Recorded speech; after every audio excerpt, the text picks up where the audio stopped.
Here we have a Ford E4OD valve body for the year ranges between 1990 and 1995. Gaskets and solenoids are available with the valve body from select brands. The Accumulator valve body is sold separately from the main valve body. Due to the variety of valve body plates, E4OD valve bodies can be easily mixed up and can cause failure.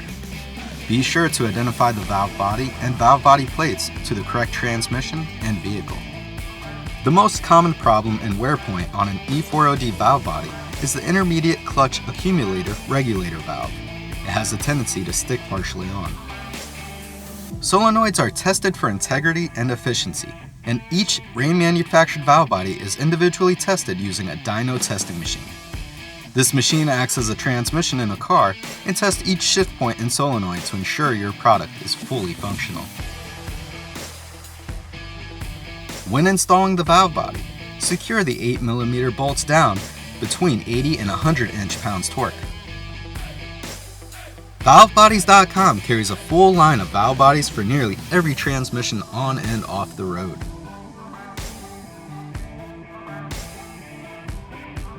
We're dedicated to providing the very best, with an emphasis on reliability, quality, and customer service. Get the right valve body the first time.